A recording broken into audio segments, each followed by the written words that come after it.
Donc, l'axe des abscisses, c'est l'HDI, à 0 à gauche et 1 à droite.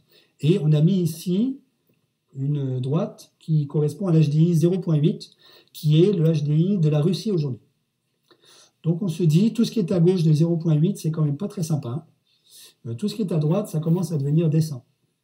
Ça va? Et puis l'axe des ordonnées, c'est l'empreinte écologique de Mathies-Wackernagel, qui est une mesure, comme vous le savez, de la pression anthropique sur les écosystèmes naturels, transcrite en surface de terre arable. Alors, je sais très bien que l'empreinte écologique est très critiquée, discutée, et à juste titre. Voilà. Il n'empêche que c'est un truc documenté qu'on peut utiliser.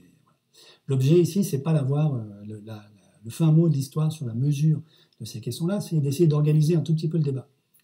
L'empreinte écologique, comme vous savez, si elle est supérieure à la capacité de charge des écosystèmes de la Terre, le mode de vie qui est le nôtre n'est pas vivable. Donc ici, vous avez la capacité de charge en 61, et ici, vous l'avez en 2012. Évidemment, elle baisse avec le temps, au fur et à mesure que nous abîmons nos écosystèmes. Et donc, tout ce qui est au-dessus de cette ligne-là n'est pas durable. Okay. Donc, nous, on dit, en fait, un monde avec quelque chose qui ressemblerait à du développement durable, c'est un monde dans lequel tous les pays seraient dans le rectangle magique, un HDI supérieur à 0,8 et une empreinte écologique inférieure à 1, enfin inférieure à la capacité de charge. Et vous voyez, parce que ça fait 3 minutes que je vous en parle, que la zone cible, ici, est vide. Okay. Donc, il n'y a aucun pays qui est dedans. Donc, l'intérêt de cette formulation, c'est que tous les pays du Nord sont là. Ça, c'est nous, la France est là. Beaucoup de pays du Sud, donc les clients, entre guillemets, de l'AFD sont là. Donc, l'enjeu, c'est d'expliquer à tout le monde a quelque chose à faire. Donc, on sort complètement du schéma classique de Truman en 1948, qui est on va aider les pauvres du Sud à suivre le chemin de l'Occident. C'est tout le monde a faux. L'Occident, il doit apprendre à descendre ici, donc à baisser son empreinte écologique sans réduire son IDH. Et les pays du Sud doivent apprendre à augmenter leur IDH sans augmenter leur empreinte écologique. Voilà, c'est une manière de formuler le débat.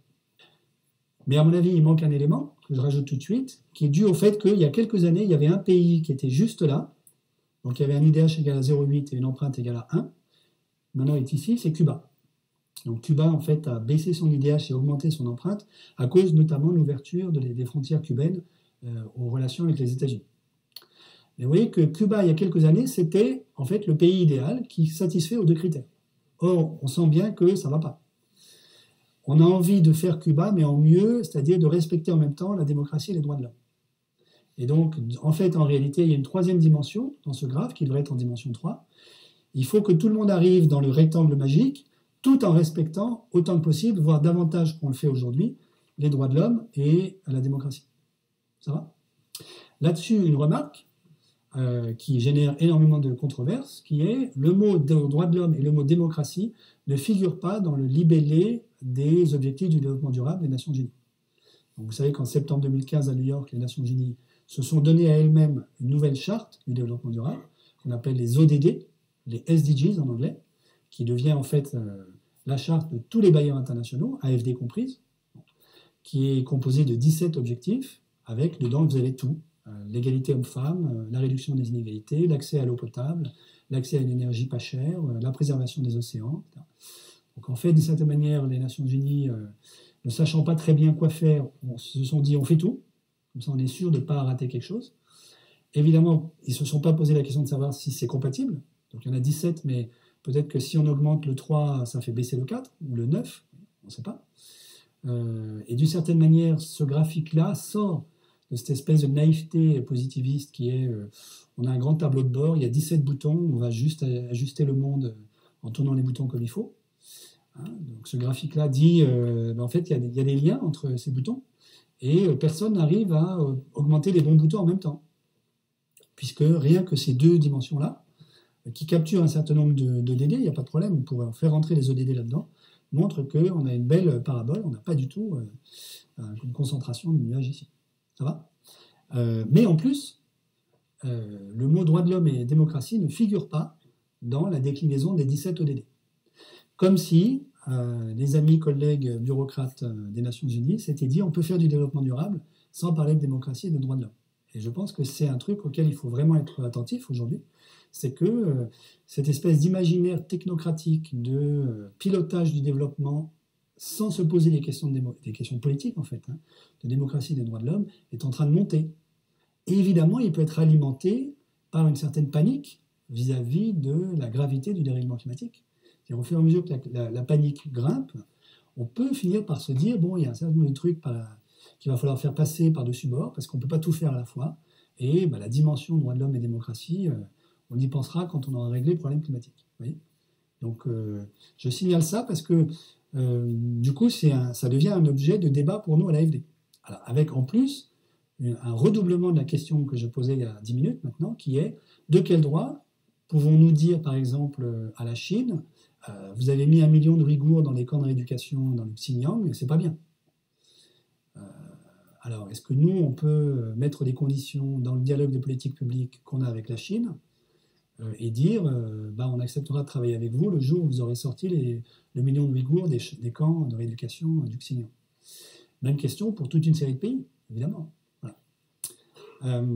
Ce qui pose aussi en retour une question pour la France, c'est est-ce que la France est vraiment aujourd'hui la patrie des droits de l'homme? Oui.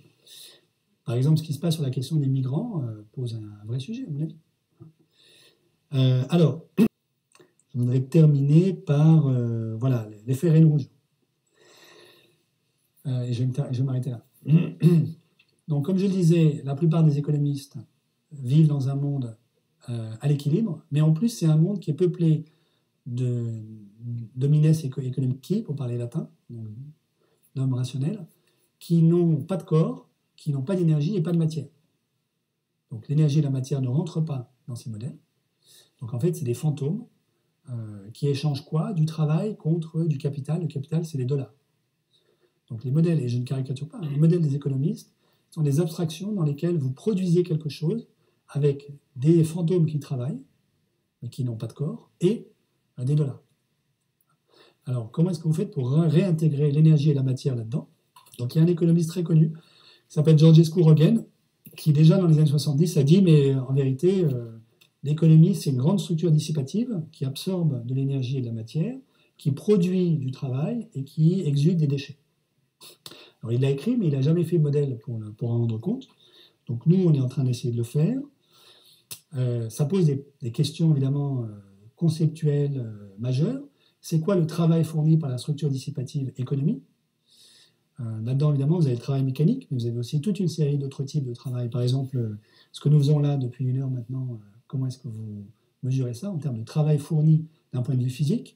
Donc, il y a un ancien physicien devenu économiste qui s'appelle Bob Ayres qui a essayé de capturer ça à travers ce qu'il appelle le travail utile, qui est une mesure de, d'après lui, la totalité des types de travail que peut fournir une société humaine. Travail utile. Donc, il y a le travail mécanique, électrique, etc. Et là, vous avez quelques exemples de l'évolution du taux de croissance du travail utile au sens de Ayres dans un certain nombre d'économies en lien avec la production et la consommation de pétrole. Vous voyez qu'évidemment, c'est très, très, très lié. Donc là, vous voyez les corrélations très, très fortes. Si vous n'avez plus d'énergie, vous ne produisez plus de travail. Bon. C'est là qu'intervient l'effet Reine Rouge, qui provient donc évidemment d'Alice au Pays de Merveilles. Alice rencontre la Reine Rouge dans un pays très bizarre, qui est tel qu'il faut tout le temps courir pour faire du surplace. Et plus vous courez vite, plus en fait il vous faudra, dans la seconde qui vient, courir encore plus vite pour rester sur place. C'est une espèce d'effet pervers, où en fait on ferait mieux tous s'arrêter, mais si on s'arrête tous, on meurt. Donc il faut courir, et en fait il faudra toujours courir de plus en plus vite. Ça va? Alors pourquoi est-ce qu'on utilise cette métaphore? Pour dire la chose suivante, c'est que si vous concevez une économie comme une structure dissipative, en fait, elle va avoir tendance à grossir. En grossissant, elle va internaliser, donc elle va diminuer son entropie interne, récupérer de l'information qui lui permet d'augmenter l'efficacité de dissipation d'énergie comme structure dissipative. Donc elle va exporter l'entropie et elle-même, elle va importer de la négantropie, pour parler comme certains. Okay. Ce faisant, elle va dissiper de plus en plus d'énergie, mais elle va aussi abîmer, si elle ne fait pas attention, ses écosystèmes. La boucle de rétroaction de l'écosystème abîmé va nuire à ce qu'elle peut produire. Par exemple, le travail utile. Donc elle va produire de moins en moins de travail utile à flux d'ingestion constant d'énergie et de matière dans le métabolisme de l'économie. Mais si elle veut absolument, par exemple, elle s'est convaincue que le summum dans la vie, c'est d'augmenter le PIB, elle va essayer en fait d'augmenter le rythme d'extraction d'énergie et de matière pour alimenter son métabolisme. Et plus elle fait ça, plus la boucle de rétroaction est puissante, et plus, en fait, l'efficacité en termes de production de travail utile de ce qu'elle absorbe diminue. Donc c'est ça l'effet Reine rouge. Vous voyez, la réaction de l'économie, si elle ne change pas de modèle, est auto-immune, comme une maladie auto-immune. Plus elle essaye en fait de s'en sortir, plus elle aggrave le problème. Ça va? Donc avec ce type de modèle, on arrive à mesurer ça. Et alors vous voyez bien que c'est une extension en fait du concept d'Iroy, autrement dit le rendement de l'énergie nécessaire pour extraire de l'énergie, qui vous dit en fait, donc M ici c'est simplement l'intensité d'absorption par le métabolisme de l'énergie et de la matière. Si vous n'extrayez rien, vous ne produisez rien. Et l'ordonnée ici, c'est l'entropie produite, ou ce qui est à peu près équivalent, la quantité de travail produit.